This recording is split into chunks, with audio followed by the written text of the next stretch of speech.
औज़ुबिल्लाहिमिनश्शैतानिर्रजीम बिस्मिल्लाहिर्रहमानिर्रहीम। इल्म अरूज़ सीखने वाले सभी तलबा व तालबात को प्रोफेसर खिज़र अब्बास की तरफ से अस्सलामु अलैकुम। आप सबको खुश आमदेद। ये प्रोग्राम और चैनल आप लोगों के लिए ही तैयार किया गया है। इसे ज़्यादा से ज़्यादा लोगों तक पहुँचाना आपकी ज़िम्मेदारी है। चैनल को सब्सक्राइब करें, शेयर करें और वीडियोस को लाइक और शेयर करें। शुक्रिया आपका प्रोफेसर खिज़र अब्बास।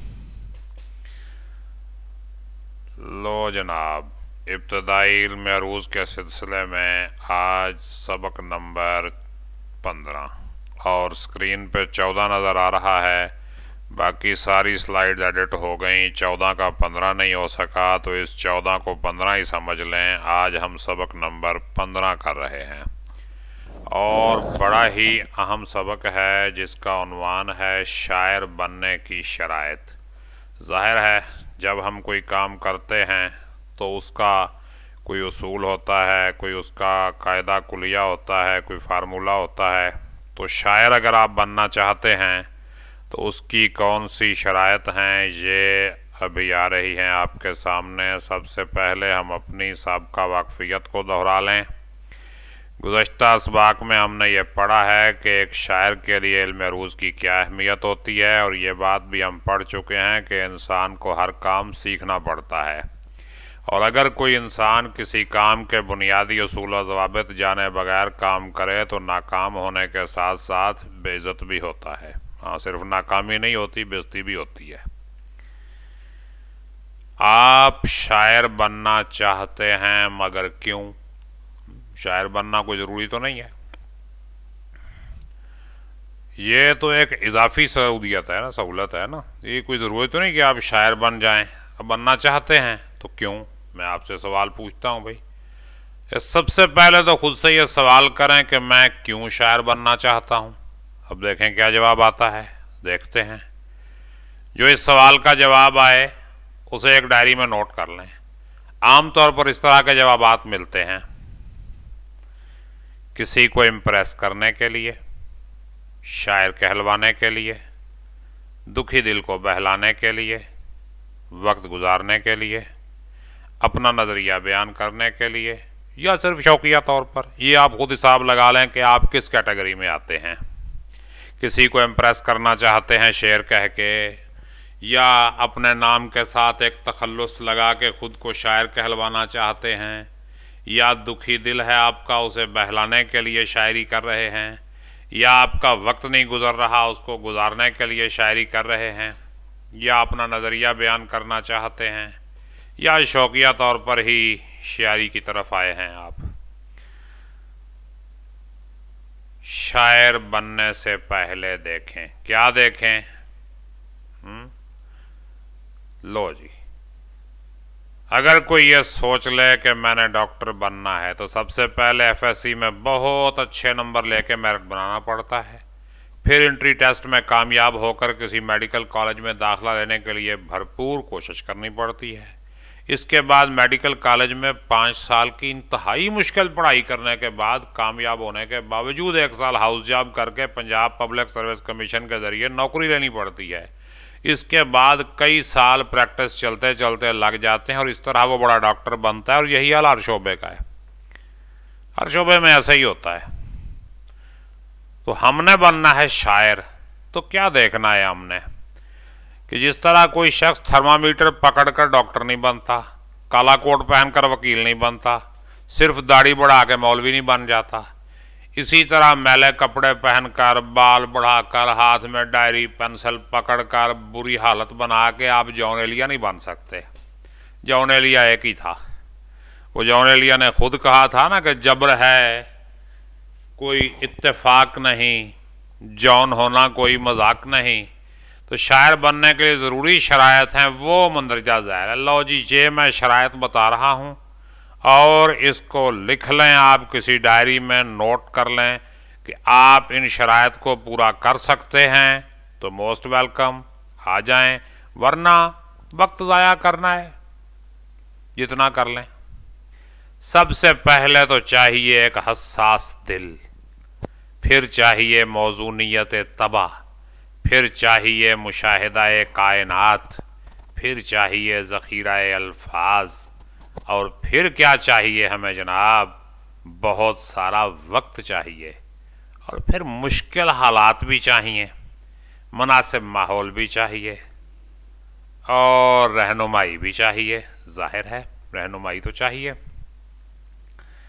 और अच्छे शोरा के कलाम का मुताला। हाँ, ये काम तो ज़रूर करना पड़ेगा। यानी बहुत सा वक्त होगा तो ये सारा कुछ होगा, वरना नहीं होगा। लो जी, अब एक एक करके ये सारी बातें हम डिस्कस करते हैं आपके साथ। सबसे पहले तो एक हसास दिल। शायर वो होता है जो एक कदर हसास दिल का मालिक हो। हसास का मतलब ये नहीं कि हमारा वक्त दुखी रहता है, आंसू बहता रहता है, बल्कि हसास का मतलब ये है कि वो ना सिर्फ अपने जज्बात को महसूस करने की सलाहियत रखता हो, बल्कि दूसरों के जज्बात और एहसासात को अपना समझे और उनका असर कबूल करता हो। हाँ, ये नहीं क्या रोता रहे। अगर आपके अंदर जज्बात का एहसास नहीं है तो आप एक अच्छे शायर नहीं बन सकते। यानी शायर बनने के लिए जज्बात का होना और हसास दिल का होना ज़रूरी है। जैसा कि एक शायर ने क्या खूब कहा, शायरी क्या है, दिली जज्बात का इजहार है, दिल अगर बेकार है तो शायरी बेकार है। लो जी, हसास दिल के बाद हमें क्या चाहिए, मौजूनियत तबा। आए है, ये भी एक ज़रूरी चीज़ है। ये उस सलाहियत का नाम है जिसकी मदद से शायर अपने ख़यालात को सुर और ताल के आहंग में लाकर वज़न अता करता है। यानी वो म्यूज़िकल कलाम होता है जो सुर और ताल पे फिट हो जाता है, राग रंग में उसको गाया जा सकता है। तो ये वो सलाहियत है, और कुछ लोगों में ये सलाहियत फितरी तौर पर मौजूद होती है, और कुछ लोग मश्क के ज़रिए पैदा कर सकते हैं। ये दोनों सूरत तो मौजूद हैं। कुछ लोगों में ये सलाहियत होती है और कुछ उसको जो है मश्क के ज़रिए पैदा कर लेते हैं। अगर आपकी तबीयत में मौजूनियत नहीं तो उसे पैदा करने की कोशिश करें, वरना आज़ाद नज़म और नसरी नज़म के नाम पर अपने परागंदा ख्यालात को पेश करके दूसरों को ज़हनी अजियत देने का सबब बनते रहेंगे। क्योंकि आज़ाद नज़म आपने फिर अगर मौजूनियत नहीं है, सलाहियत भी ज़ाहिर है नहीं होती ऐसे बंदे में, तो फिर वो जो कहता है उसे कहते आज़ाद नज़म है। आज़ाद नज़म के भी उसूल होते हैं, नसरी नज़म के भी उसूल होते हैं। ये हम अगले लेक्चर्स में पढ़ेंगे कि आज़ाद नज़म कहने के क्या उसूल हैं, नसरी नज़म कहने के क्या उसूल हैं, शेर होता क्या है, उसे कहा किस तरह जाता है। यह हम आहिस्ता आहिस्ता डिस्कस करेंगे इन सारी चीज़ों पर। तो एक दिन में कोई जो है ना शायर नहीं बनता। बड़ा शायर तो खैर पूरी ज़िंदगी का सफ़र है, तो शायर बनना भी ज़रा मुशक्क़त का काम है। तो ये ऐसा नहीं होता कि आपके पास हसास दिल भी नहीं है, मौजूनियत भी नहीं है, और आप कहें कि हम जी शायर बनते हैं। भाई दिल में एहसास पैदा करना पड़ेगा, तबीयत को मौजूनियत की तरफ लाना पड़ेगा, फिर काम बनेगा। आगे क्या है जी, देखें मुशाहिदा-ए कायनात। हाँ, शायर देखेगा तो कुछ लिखेगा। शायर के लिए मुशाहिदा कायनात हद ज़रूरी है। अगर आप इस दुनिया को फ़कत अपनी खिड़की, टीवी, मोबाइल फ़ोन या कंप्यूटर की स्क्रीन से देख रहे हैं तो आप कभी अच्छे शायर और फ़नकार नहीं बन सकते। हाँ, ये ज़हन में रख लें कि शायर बनने के लिए कायनात का मुशाहिदा ज़रूरी है, और वो जाके माहौल में जाके आपने मुशाहिदा करना है। ये सिर्फ बैठ के अपने घर में बैठ के नहीं करना। इसके लिए आपने हर तरह के माहौल में जाकर और रहकर उसका मुशाहिदा करना होगा और उसे अपनी शायरी में पेश करना होगा, वरना आपकी शायरी में मसनूईपन नजर आएगा।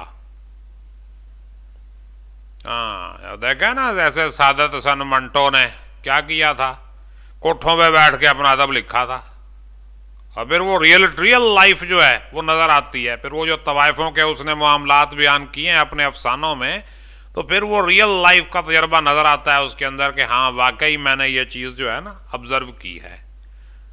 तो जब शायर के अंदर या अदीब के अंदर वो माहौल होगा जिसके बारे में वो लिख रहा है, तो इश्क के बारे में वही सही लिख सकता है जिसने किया होगा, और गुर्बत के बारे में वही लिखेगा जो गुर्बत की हालत में रहा होगा। अब जिसने गुर्बत को देखा ही नहीं वो गुर्बत के बारे में क्या लिखेगा, और जिसने इश्क किया ही नहीं वो इश्क के बारे में क्या लिखेगा। तो मुशाहिदा कायनात के बाद आता है ज़ख़ीरा अल्फाज। ज़ाहिर ख्यालात आपके पास हैं, जज्बात हैं, उन्हें बयान करने के लिए अल्फाज ही नहीं हैं, तो क्या करेंगे। अपने ख्यालात और जज्बात को अशार की शक्ल में पेश करने के लिए एक बड़े और मियारी ज़ख़ीरे अल्फाज की ज़रूरत पेश आती है। इसका यह मतलब नहीं कि आप लुग़त हिफ्ज़ करना शुरू कर दें, डिक्शनरी पकड़ें और कहें जी मैंने याद करनी है, ज़ख़ीरे अल्फाज बन रहा है। नहीं, बस आप जो ख्याल पेश कर रहे हैं उसके मुनासिब हाल मुख्तलिफ अल्फाज का ज़ख़ीरा मौजूद होना चाहिए, वरना आपका कलाम यकसानियत और जमूद का शिकार नज़र आएगा। यानी वो एक जैसी बातें आप बयान कर रहे होंगे। ज़ख़ीरा अल्फाज ज़ाहिर है मुताले से बनता है, मुताला जितना करेंगे उतना अच्छा ज़ख़ीरा अल्फाज आपके पास होगा। और बहुत सा वक्त, ये भी बहुत वक्त चाहिए, बहुत वक्त है, बहुत सा वक्त चाहिए इसके लिए। वक्त क्या होता है? जाहिर है शायरी जो है ये पार्ट टाइम जॉब नहीं है, ये फुल टाइम जॉब है, फुल टाइम इसको देना पड़ेगा। हाँ, ये ज़हन में रख लें, यानी फुल टाइम अगर आप नहीं दे सकते तो मैक्सिमम टाइम इसको देना पड़ेगा।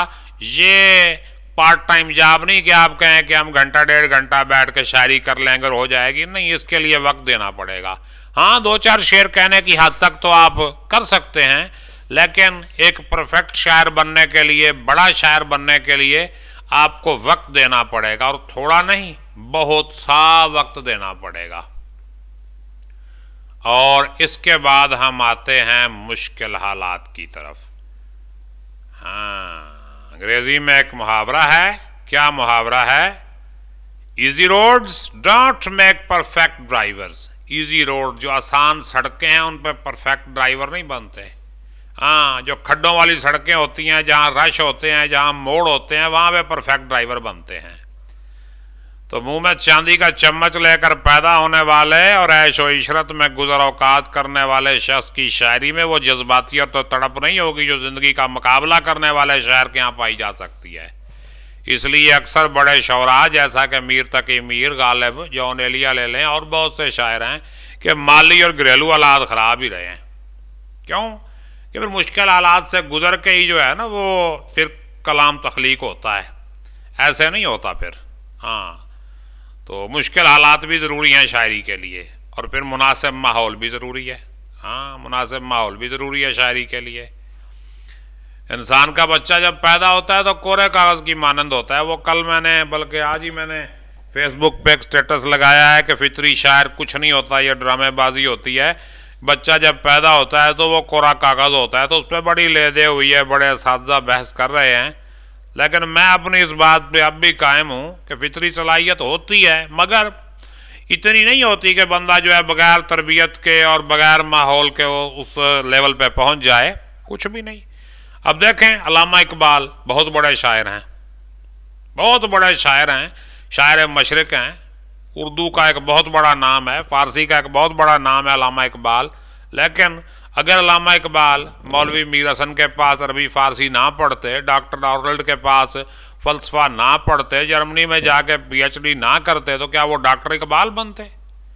हाँ? ना वो जाकर यूनिवर्सिटी की एजुकेशन हासिल करते, बाहर के मुल्क जाके ना पढ़ते, मुख्तलिफ फ़िलासफ़र्स के साथ उनकी डिस्कशन ना होती, बड़े बड़े शायरों के साथ उनके राब्ते ना होते, अदीबों की महफ़िलें उन्हें ना मिलती, तो क्या वो अल्लामा इकबाल बन जाते? नहीं, बिल्कुल ना बनते। वो आराम से वहाँ बैठ के अपने वालिद मोहतरम शेख नूर मोहम्मद के साथ दर्जियों वाला काम कर रहे होते। अगर वो ये इस माहौल में ना गुजरे होते, पढ़ाई वाले माहौल में ना गुजरे होते, तो भाई उन्होंने अपनी सलाहियतें उनमें मौजूद थीं, लेकिन उन्हें ऐसा माहौल मिल गया, ऐसा इल्मी माहौल उन्हें मिल गया कि वो सलाहियतें बढ़ती चली गई, वो आसान हो गया उनके लिए। और अगर ये इल्मी माहौल ना मिलता इकबाल को, तो इकबाल फिर शायर मशरिक़ ना बनते। तो शायरों के अगर हालात पे नज़र डालें तो मालूम होगा उन्हें बचपन से ही ऐसा माहौल मिला जिसमें उनकी सलाहियतें भरपूर तरीके से सामने आ गई। ये माहौल नहीं मिलेगा तो बस खत्म, अल्लाह अल्लाह का अरसल्ला। तो अगर कोई शख्स शायरों की महफिलों, मुशायरों और अदबी माहौल में रहेगा तो उसकी सलाहियतें बढ़ेंगी। और बाज़ औक़ात तो जो शेर नहीं भी कहता वो भी कहना शुरू हो जाएगा माहौल को देख कर। जिस तरह के माहौल में बंदा रहता है, तो फिर अब एक बंदा खुद सिगरेट नहीं पीता लेकिन सिगरेट नोशों के माहौल में बैठेगा तो उसका भी दिल करेगा कि मैं भी दो कश लगाऊं, देखूं तो सही कैसे होती है। तो ये ऐसे ही होता है। और आगे रहनुमाई, ये भी एक ज़रूरी चीज़ है शायर के लिए, कि शायर के लिए उस्ताद की ज़रूरत हर दौर में रही है। उस्ताद आपकी सलाहियतों में निखार लाने और कंकर को हीरा बनाने की सलाहियत रखता है। वो कहते हैं ना कि बेउस्तादा कभी कामयाब नहीं हो सकता है कोई अपनी सलाहियतों और माहौल से मुतासर होकर कुछ कह दे, मगर उस्ताद के बगैर वो औजे कमाल पर नहीं पहुंच सकते। उस्ताद जो है वो समझो कंकर को हीरा बनाने वाले की सलाहियत रखता है। और अच्छे शोरा के कलाम का मुताला, ये भी एक ज़रूरी काम है कि शायर बनने के लिए अच्छे शोरा के कलाम का मुताला ज़रूरी है। मुताला इंसान के जहन के बंद दरीचे खोलता है और उसे इस काबिल बनाता है कि वो अपने फ़न में नई नई राहें तलाश कर सके। इसलिए अच्छे शायर को मुख्तलिफ शोरा के कलाम का मुताला करना चाहिए। मैं आपके लिए कुछ नाम भी तजवीज़ करता हूँ कि अगर आप इब्तदा में हैं, शायरी करना चाहते हैं या कर रहे हैं, तो इन शायरों को आप पढ़ें, देखें। यह देखें आपके सामने मैंने 8 नाम लिखे हैं। देखिए, अहमद फराज, मोहसिन नकवी, नासिर काज़मी, परवीन शाकिर, डॉक्टर बशीर बदर, शकीब जलाली, साहिर लुधियानवी, फ़राक गोरखपुरी, इनके कलाम पढ़ें। किताबें ना नहीं ले सकते, ना लें, नेट पे पढ़ें। सारे नेट पे आप रिश्ता.com वेबसाइट खोल लें, सारा कुछ पढ़ा है उसके ऊपर। इन सारे शायरों की किताबें पढ़ी हैं, कलाम पढ़े हैं। वैसे इनमें से किसी का नाम लिख के सर्च कराएं, यूट्यूब पे देखें, इनके मुशायरे पढ़े हैं, बहुत कुछ पढ़ा है। तो आप कोई ऐसा मसला नहीं है। आजकल तो बहुत आसान है इल्म तक रसाई। अब देखें, ये असबाक जो आप तक पहुंच रहे हैं यूट्यूब के थ्रू, ये चीज़ें उस्ताद कहाँ बताते थे। वो लोग जो है वो भागते थे उस्तादों के पीछे, कोई चीज़ बताओ, कोई चीज़ बताओ। गुर की बात नहीं बताते थे उस्ताद, गज़ल ठीक कर दी बस, ये आपकी ये बस, ये हमने सलाह दे दी है। गुर की बातें नहीं बताते थे। तो हम तो भाई आपको गुर की बातें बता रहे हैं, अंदर की बातें बता रहे हैं कि ये इस तरह होता है। अब रूज़ की बुनियादी चीज़ें आपको बताई हैं। और ये अब इसके बाद हमारा जो 16वां सबक है, इसमें अब हम फ़ौलन पे मज़ीद डिस्कस करेंगे 1-2 सबक। इसके बाद फिर अगला रुकन जो है वो फ़ाइलन पे डिस्कस करेंगे। फिर इसी तरह एक एक करके जो बुनियादी फ़ाइल हैं उन पे हम डिस्कस करेंगे। तो इसके बाद हमारा फिर ये बुनियादी रूज़ वाला जो सिलसिला है ये ख़त्म हो जाएगा। और इसके बाद फिर एडवांस रूज़ शुरू हो जाएगी, यानी जिसमें ज़हाफ़ात आ जाएंगे और फिर और बहुत कुछ होगा। और फिर अच्छे शेर की खसूसियात और कलाम की मुख्तलिफ़ किस्में और बहुत कुछ बताएंगे। बहरहाल मैं बताना चाहता हूँ और जो कुछ मेरे पास है ना उसको मैं शेयर करना चाहता हूँ कि एक दफ़ा शेयर करूँ, निकाल दूँ। कोई पता नहीं ज़िंदगी का कब तक है। तो एक दफ़ा जो है ना ये इल्म महफूज करना चाहता हूँ। ये यूट्यूब लेक्चर्स की शक्ल में रहेगा, मैं नहीं रहूँगा, लेकिन ये चीज़ें रहेंगी आपके लिए। और जो भी फिर इनसे फ़ायदा उठाना चाहे वो फ़ायदा उठा सकता है। तो ये शायर आपके नाम सामने मौजूद है स्क्रीन पे, तो ये नोट करें इनको और बिल्कुल इनके कलाम का मुताला करें, देखें आप। ये नहीं कि सब का एट ए टाइम करना शुरू कर दें, किसी एक शायर का शुरू करें, उसकी कोई 10-20 गज़लें पढ़ें, कोई 5-10 नज़में पढ़ें उसकी, फिर देखें, फिर आगे बढ़ें। और मशकी काम आपको क्या दे रहा हूँ। अब कहेंगे पढ़ाया तो है कुछ नहीं, मशकी काम दे दिया। लो जी, मशकी काम भी बड़ा आसान सा है कि अपने सबसे पसंदीदा शायर का कोई ऐसा शेर लिखें जो आपको सबसे ज़्यादा पसंद हो और बताएं कि ये शेर आपको क्यों पसंद है। ये मेरा राब्ता नंबर आपके सामने स्क्रीन पे मौजूद है। अगर बराह रास्त राब्ता करना चाहें, कोई सवाल कोई पूछना चाहें, कुछ सीखना चाहें, बल्कि मेरा ख्याल है व्हाट्सएप पे राब्ता करके सीखने की आपको ज़रूरत ही नहीं है। वीडियो लेक्चर्स में ही मैं इतना कुछ बता रहा हूँ कि बराह रास्त आपको पूछने की ज़रूरत ही नहीं है। तो हमारा सबक नंबर 15 इख्तिताम पज़ीर होता है। उम्मीद है आपको ये वीडियो लेक्चर पसंद आया होगा। आपके जहन में अगर कोई सवाल है तो इस वीडियो के कमेंट सेक्शन में करें, इंशाअल्लाह आपको जवाब दिया जाएगा। इस चैनल को सब्सक्राइब करें और ज़्यादा से ज़्यादा लोगों तक शेयर करें। शुक्रिया। आपका खैर ख्वाह प्रोफेसर खिज़र अब्बास। और इसके साथ ही हमारा सबक इख्तिताम पज़ीर होता है। अल्लाह आपका हामी और नासिर हो, बल्कि हम सब का हामी और नासिर हो। अपना ख्याल रखिएगा। अल्लाह हाफिज़।